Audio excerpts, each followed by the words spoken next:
There's one force that unless we become aware of, will control our life and keep us stuck, thinking the same thoughts each day, feeling the same emotions each day, taking the same actions or lack of action each day. And until we become aware of it, that process or that energy will run us. So in this video, I'm going to show you how to flip it around, how to start taking a new energy in your life that will change every different aspect of your life, whether it is relationships, whether that's abundance, career, whatever it is. It is a game changer. It's what changed my life, and I want to show you exactly how to use it in this video. So with this and what this pattern is, it's about becoming aware of the familiar thoughts, beliefs, identities, and something called social conditioning. It's all about the familiar, this invisible force that within we live in. There's this trap that is set up that keeps us safe in what we know. And really what this gets down to as well is a deeper sense of craving control and certainty. And I want to talk to you about how I'm becoming aware of this in my own life, and also how you can start unrooting this so that you can finally start moving ahead in a very powerful way. Now, first off, let's understand that we get in life a reflection of who we are being. We get in life a reflection of who we are. We don't always get what we want, because what we want, we automatically lack. And when we are being the identity, being the version of ourselves that is equal to the reality where we are living our dream life, in the dream relationship, in that of the career or whatever it is, we'll notice that that version of ourselves acts, feels, and thinks differently than the version of ourselves that has this familiar pattern construct that's there. And the thing that I've had to become aware of with this is, recently actually, I became aware of this because with my team, I'm getting ready to do my first ever live event. It's called the Shift Experience. I'm doing it here in Austin, Texas. I'm super excited about it. It's May 6th, 7th, and 8th. And it's something that I've been excited for a long time. And at the same time, for like 2 years, I've been wanting to do it. But since the world shut down and stuff like that, I had to time frame it and stuff like that. But at the same time, what I realized is that with my business in general, I have this pattern where I think I always have to be doing different things. I always have to be launching something. I always have to be doing some new activity, some new challenge. And recently I became aware that I actually had a coaching session with somebody that's, it's like this mastermind that I'm in. And he just asked me, I'm like, well, I have to, in this next month, I have to do something because I have like employees and stuff like that, you know? And he was like, why do you like need to pitch something? Do you need to launch something, or can you just chill? And I just thought about it for a minute, and I'm like, well, because I know this big live event's coming, that all this other things is coming, but like, what I realized in that moment is that I've had this familiar pattern of me always being in survival mode. Even when it was like I first was on YouTube daily, and then I tried not going daily, and I tried doing less content, it was so hard for me because there was such a survival mechanism there that said, you need to be this way, you need to work hard in order to be successful. And it's something that I had to become aware of in order to then change it. And until I was aware of it, that ruled me. And even this last month, it's like I did a challenge. I did this Own Your Vibe challenge, and it was powerful, but I'm like, why did I didn't have to do that. Not that it wasn't great and I didn't enjoy it, but it was a lot of energy. And I'm like always in this mode of like grinding, survival, working. And I'm like, can I just take 2 or 3 weeks off to chill? But I've realized there's this familiar pattern I have with always having stuff to do, always being like last minute things. Let's get this done. Let's get this done, this done, which drives my team nuts. But it's like this pattern, this familiar pattern that I'm kind of used to. This like energy of needing to do something and having a time frame and having to crunch it all in. So let me ask you a question. Do you have like maybe patterns of procrastination, and then you have to rush to get things done? Do you have patterns of perfectionism where things just have to be perfect, so that kind of stops you from even taking action? Or self-sabotage? Sometimes we might find ourselves in a great situation, but then we find ourselves like falling back to the old identity, or imposter syndrome, where you start being a new version of yourself, but then you feel kind of fake. All 4 of those things are rooted in the familiar. They want to stay safe. They want to stay in the familiar emotions. And until we become aware of these patterns within ourselves, we stay the same. We stay thinking, feeling, and acting similar to that. When I had my 9-to-5 job selling women's shoes, it was the same thing. I wanted to be on YouTube, but it felt kind of fake for me to be making videos. I also had a very high standard for, I thought, I've seen like Ralph Smart, other YouTubers make videos, and I'm like, they just talk in front of the camera like a talking head video like this. I was like, I can't just do that. I need to have some crazy editing. I'm not good enough just to make videos where I'm talking to a camera. But then I realized like I had to become aware of these beliefs, and I had to start shifting them. But the familiar emotions, the familiar beliefs, the familiar patterns are what keeps us in those stuck emotions. It's what keeps us in that stuck reality.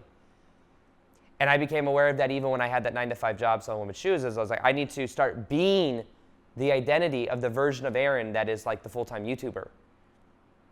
But subconsciously, I got value. I got what's called a payoff from that of working that 9-to-5 job. The payoff was I got a paycheck every 2 weeks. I felt safe, and even though like I'm living paycheck to paycheck, it's like it's predictable. And that kept me in that kind of like mentality until I became aware of it. So the power of what I'm sharing with you today is that you can become aware of the stories you have. You can become aware of the patterns that you have that are keeping you inside this dynamic. Now there's another thing I'll share real quick as well. It's a little bit more esoteric, but within the world which we live in, there's something called the collective consciousness, where we're all connected on the planet.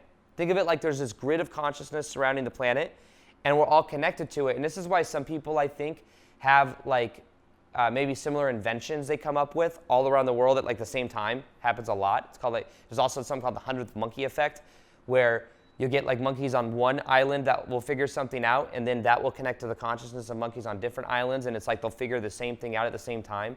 It's because we're all connected, and there's this consciousness. Now what happens is the way society is set up, and I don't mean to get too esoteric with this, maybe I do, maybe I'll just own the esoteric, is when we look out into the world and we see all the craziness that's happening in the world, there may be some type of intention that if people are kept within a certain bandwidth of fear, they're much easier to control. And one thing that is happening on the planet right now is more and more people are waking up. More and more people are realizing their true power and are starting to question their reality. They're starting to question their potential. They're realizing that they're capable of more, whatever that means, but also that they don't need to keep buying into the fear that maybe the media is producing. They don't need to buy into what they're being told. And they're starting to question things, which is a very positive thing. But there is this invisible force of people that want to be normal. They want to like fit in with what other people think about them. And part of that is because also this mentality that we have of connection, back in the day, it's a familiar pattern of like the tribe. Because back in the day when we were ostracized from the tribe, we died. If you lived to like live within wilderness and stuff like that, imagine you're in a tribe of safety, and then someone gets banished. When they get banished and they leave the tribe, they get eaten by wolves, they don't have the protection system set up, there's other tribes with other people that may attack them. Like normally that meant death. So now there's this thing in the world where people really care what other people think because they're afraid of rejection. But one of the things we can really begin to understand is that the more we value being bold, the more we value our own expression, the more we will show up in a powerful way in the world. And that's something that I had to break through before I even got on YouTube, and even now in some levels as I move into live events. And by the way, if you want to join that live event, it's May 6th, 7th, and 8th. There's only 80 spots available live, and there's also a virtual ticket. You can click the link below, go to theshiftexperience.com. But anyways, for this process, it's really about becoming aware of what's familiar and understanding that there's also probably an identity there. So social conditioning, wanting to be normal or wanting the acceptance of other people is a natural drive that we might have. But the key is realizing that we can value our own self and our own authenticity over that of what other people think of us, but at the same time, realize that we came here to be bold. We came here to express ourselves in a powerful way. We came here to make powerful change on the planet, to change ourselves and then change like what's happening. But it's changed through awareness. That's the interesting thing with this. There's this thing that I've been learning recently. I've talked about it in a couple of videos, but I'll share it again because I think it also applies to this video. And it is called The Backwards Law by Alan Watts. The backwards law states that the more you try, the more you resist. The more you chase, the more that thing runs away from you. The more you control, the more out of control you feel. Because the more we try to change anything, the more we are reaffirming that we're not good where we are.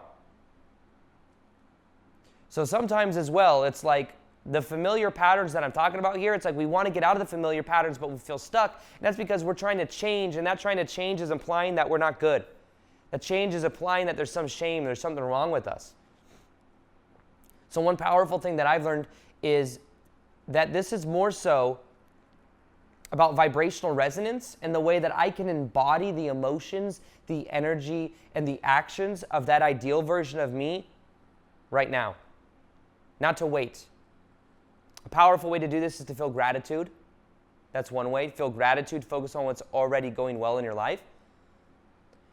But also to recognize that that familiar pattern that's trying to suck you back into the old ways of being is a safety mechanism that many times was set into place from childhood. Because as kids, something may have happened. Maybe we got some type of pain or something, and then we decided, ooh, this isn't safe. And normally when it comes to certainty freaks, I'm one of those recovering certainty freaks, where it's like you want to control things, you want things to happen a certain way. One of the things with these certainty freaks is that back in childhood, normally what happened is maybe at some level of trust was broken between you and a family member. Maybe the trust was broken with yourself or with the universe. And now there's a belief there that says, I must control. But remember the backwards law. The more you try to control, the more out of control you actually will feel. So control and becoming aware of these patterns, trying, and the more you try, the more resistance is created, the more you block. The more you chase someone, the more they feel that energy, and the more they just naturally, as a byproduct of that energy, responds differently. It's all about energy.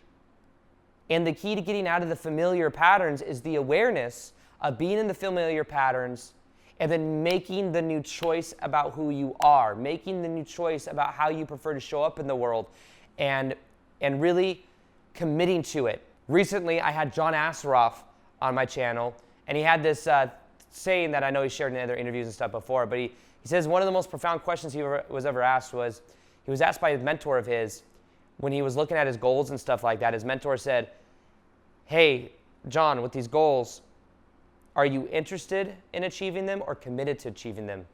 And John said, what's the difference? And then he said something along the lines of, well, if you're interested in them, you'll make excuses, things will happen, and you'll find reasons that, to justify, pacify where you are.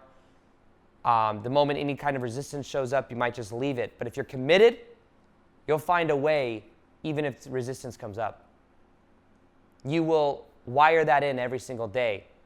If you're committed to your vision versus interested, they're very different energies. And really what that is that's a choice to then embody that version of you. Knowing that the outer reality only changes once the internal reality makes a shift.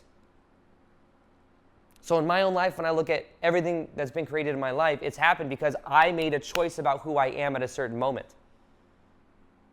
Even back in 2012, when I went through my awakening, I then went from this ego structure of wanting, of working that 9-to-5 job that I didn't enjoy, and feeling really weighed down by labels of ADHD and all of these, the pain of my past and stuff, to then redefining myself and reframing my past, letting go of the anger that I had towards my ex-stepmom and stuff, letting go of the label of ADHD, and started to see myself more as a spiritual being.